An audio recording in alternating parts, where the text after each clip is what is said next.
do të vinë kohën e fundit, koha kur egërësia do t'i flasin njeriut, dhe kur shkopi dhe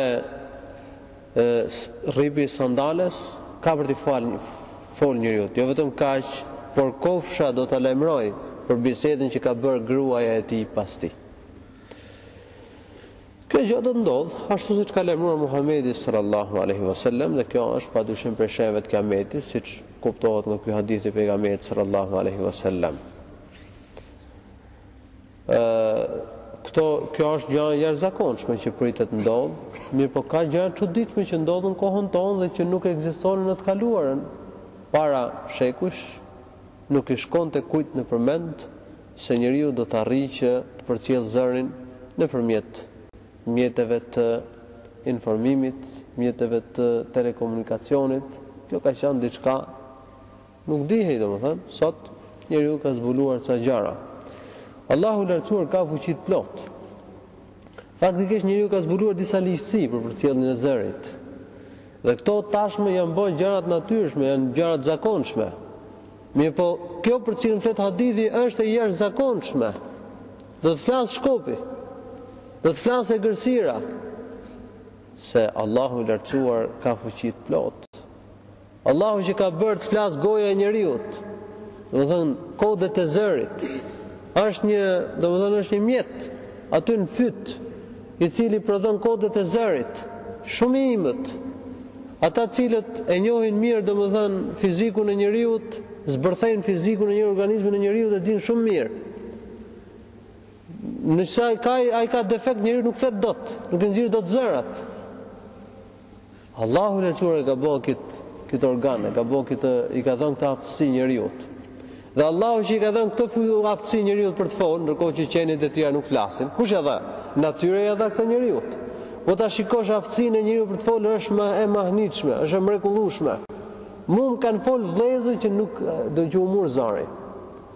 Kanë bërë operacion për zarin, për kodet e zarit. Dhe kishin shpjeguar mjeku në Turqi për çështjen e zarit. Se si e kishin shpjeguar se ku kishin bën ndërhyrjen. Është diçka e mrekullueshme. Subhanallah. Allahu i ka dhënë këtë aftësi njeriu për të folë. Allahu që i ka dhënë këtë aftësi njeriu për të folë, do të bëjë që të flas shkopi. Allahu i lartësuar ka për të bërë që të flas rripi sandales. Madje do të flas njeriu dhe kofsha. Sikur se përmend në hadithin e pejgamberit sallallahu alajhi wasallam, këto janë gjëra të jashtëzakonshme dhe këto i paralajmërin tragjedisë madhe, katastrofës madhe, ndryshimeve të mëdha që kanë përndodhur, se do të shuhet drita e diellit, do të eklipsohet dielli dhe hëna si përmendet në ajetet e Kur'anit, do të mbështillen, do të hapërdahen yjet në hapësirë, do shkulen malet, do të fluturojnë, do të thërmohen, do të shpërthejnë detet, do bëhet kiameti, do të vdesin gjallësat. Me para se të ndodhin këto gjëra të mëdha vëllezër, do të ndodhin këto gjëra të jashtëzakonshme të cilat i paraprin, janë këto shenjat e kiametit që përmendet në këtë hadith. Dynjaja ka fillimin e saj, siç vjen dielli. Bëhet dritë mes ditës, edhe pastaj perëndon dielli. Kthehet.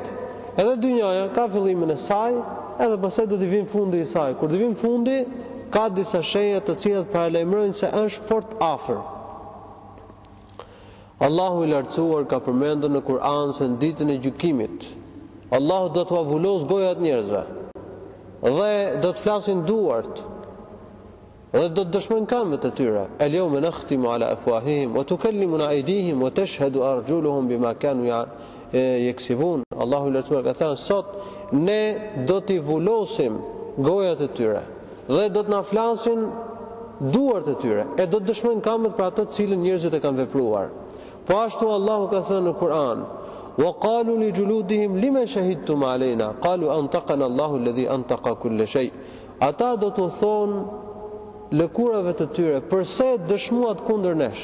Do të thonë, na bëri që të flasim Allahu i cili ka bërë që të flas çdo gjë. Allahu i lartësuar bëri që të flas çdo gjë.